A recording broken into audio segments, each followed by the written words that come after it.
Hey there, Buckeye fans. Tito Jeff Thidoff here with you. Thank you so much for tuning in. It's the Buckeye Blitz. Again, follow me on Twitter at ThatHappens. A lot to get into today. Let's start with the Buckeyes in the bowl game news. They're going to play Georgia. Buckeyes coming at number 4, Georgia at 1, Michigan 2, and TCU 3 playing the other game. The game's at the Peach Bowl. Before people start complaining about, why is it a home game? It's not. I mean, they're in Athens. The game's in Atlanta. These sites are all predetermined. And we already know the sites for the semifinal games for next year as well. And they always put the team, the number 1 team gets geographic preference. So because of that, that's why the game's in Athens, Georgia. If Michigan were the number 1 seed, Michigan could choose either we'll go to Arizona or we'll go to Georgia for the semifinal game. So it wasn't rigged this way like, home field, all this. No, none of that. This is all predetermined. What's interesting, though, is so Ohio State goes in to play the top-ranked Georgia Bulldogs. Should be a great game. And who knows, maybe the Buckeyes will get a shot at Michigan. There was a lot of talk after TCU lost to Kansas State that evening, Saturday night, about, maybe OSU will jump TCU. Maybe OSU will get to 3rd, TCU to 4. And a lot of analysts actually predicted that would happen. Didn't happen, and I understand why. The next morning, people started to get a little smarter about, TCU's one blemish is a loss in the conference championship game in overtime by 3 points to a damn good Kansas State team. So even though they both have one loss, even though Ohio State was more dominant most of the season, played in a tougher conference than TCU did in the Big 12. All that's true. TCU, though, deserves to be there. I would have loved to see an Ohio State-Michigan rematch. I still hope to see one, hopefully, in the championship game, which is out in California this year. It's in Inglewood again, predetermined. But it should be a fun game, Ohio State and Georgia. Georgia's defense, the pass defense, has been exposed quite a bit this year. Could mean for a big game for C.J. Stroud. Again, playing in a dome, too, so elements will not be a factor, which seemed to have affected Stroud a couple times this year. For people getting on C.J. Stroud, he's still one of the best quarterbacks in Ohio State history. He's had a phenomenal career at Ohio State so far. And you're complaining about his running. Look, he's not a running quarterback. That's all there is to it. In high school, you get the athletic kids that are quarterbacks. They're going to run for a lot of yards, pass for a lot of yards. Wasn't the case with C.J. Stroud. In his high school career, he rushed for less than 400 yards. That's his entire career. So he's not a run, never was. It's not like Ohio State has said to him, hey, don't run. He's just not comfortable running the ball, prefer to throw it. That's all there is to it. Will it hurt his draft stock? Maybe. Has it Ohio State this year? A little bit at times, yeah. Still, one of the best passers Ohio State has ever had. He's not the dual threat that J.T. Barrett was, or that Justin Fields was. He's not that dual threat quarterback. Nonetheless, he's a damn good quarterback, and he's got a great matchup coming up against Georgia and a chance to prove to people how good of a quarterback he is. Jaxson Smith-Njigba is going pro. It was announced he's going to sell out the bowl game. Todd McShay on ESPN reported that the belief is that, JSN's healthy enough to play. He's choosing not to. I trust Dave Biddle from Bucknuts more. And Dave Biddle said anybody who thinks that's true is out of their minds, because he said JSN's probably at 75% healthy right now. If he goes out there and plays the bowl game, pops a hamstring, it could destroy his draft status. I am absolutely fine with JSN not playing in the bowl game. I want JSN to do what's best for him in his career, for his family, for his pocket. I want that for JSN. Ohio State's done just fine without JSN this year so far. I think he's got 5 passes this year. He's been out most of the season since he got hurt against Notre Dame in the first half. So good for JSN. He's going pro. Did a lot of things for the Buckeyes that are great. The Buckeyes are not going to miss it, and that's not disrespect to JSN. With how many weapons Ohio State has, though, and they put up huge numbers this year without Jaxson Smith-Njigba. Get off his back. Don't give him grief on social media. Don't blast the guy. He's doing what's best for his family and himself. That's all he's doing, and I'm always in favor of that. Also, Ohio State offensive coordinator Kevin Wilson has been with the team for 6 years after a 6-year stint at Indiana as a head coach. He is leaving to go join Tulsa. He'll be the Tulsa Golden Hurricanes head coach. Stay on through the championship season. I'm surprised by that, just because December 21st is early signing day, and I would think you want to be a huge part of that as the new head coach. For whatever reason, though, Wilson wants to stick it out. He's going to stay with the Buckeyes through the bowl game. So we'll see what happens there. But he's gone. He was 26-47 in 6 seasons in Indiana. Came to Ohio State after he got let go there, and did a great job with this with the offense in the time he's been coordinating. Nonetheless, I hope Brian Hartline gets serious consideration for this. It's the next progression for him. It's the next logical progression. maybe a co-offensive coordinator. I think he should be the offensive coordinator for Ohio State for the future.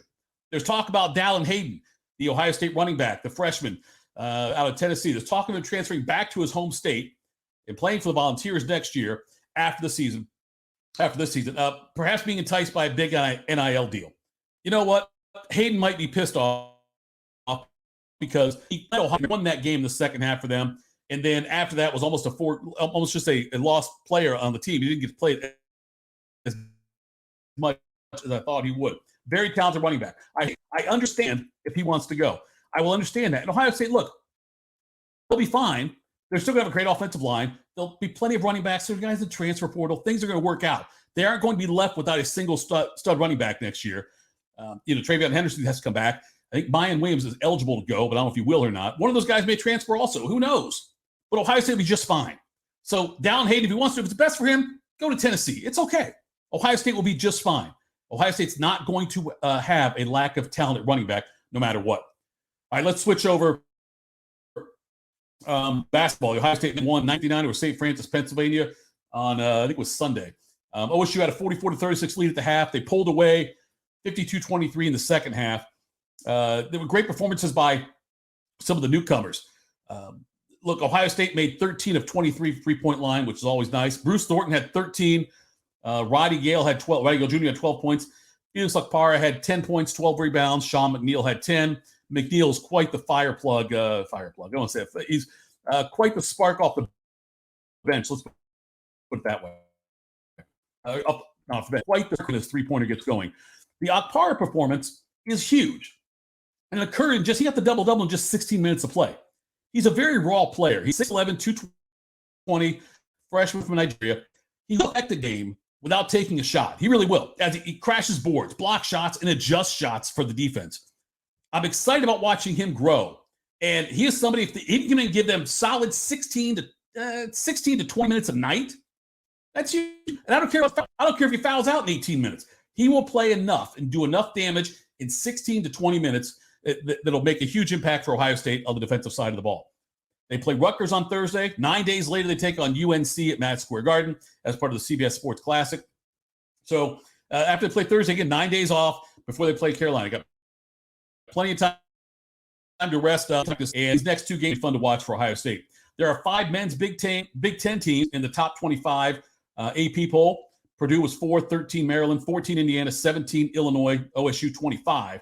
In the coaches poll, there's 6 as Iowa joins them. It's 4 Purdue. Indiana's ranked 11th, Maryland 13th, Illinois 17th there also, Ohio State to 23rd, 24th ranked Iowa. Purdue is such a damn good team. They've got wins against Gonzaga and Duke. They beat Gonzaga by 18, Duke by 19.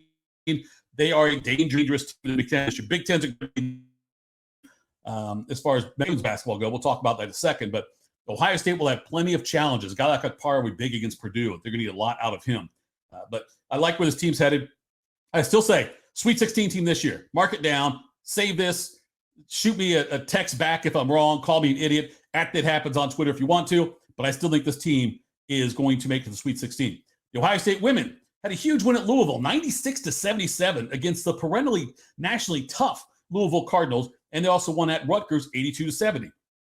Interesting about Ohio State is the game against Rutgers, J.C. Sheldon did not play in that game. She's been battling injuries. And against Louisville, she played 8 minutes and had 22 points. But then for whatever reason, she did not play against Rutgers. They have not given any kind of update as to why, if she'll be back for their next game against New York. She's part of this team, but they rolled Rutgers by 12, even without J.C. Sheldon, which is impressive. Buckeyes have now moved up to number 3 in the country. AP top 25. OSU's 3rd. Indiana's 4th. Michigan is 14th. Iowa's 16th, Maryland's 20th. That's 5 teams for the Big Ten women's side in the top 20. Going to be a grind through that conference as well. Can't wait to see what Kevin McGuff's girls do against this the stiff Big Ten competition coming up. I still think they are a Final Four potential team. They are that deep. They are that good. They're not just one play. They play well. Jackson Greenback is huge for this team. And by the way, if you're in the Columbus area, go check them out. Go get a ticket. Get to sit close. McGuff has his team rolling. This is his best team he's had at Ohio State. Again, the women have New Hampshire on Thursday, and they play Michigan. to the Buckeye Blitz. Follow me on Twitter again, @ThatHappens. Lots more to talk about this week. We get to the games when Ohio State men and women both play on Thursday.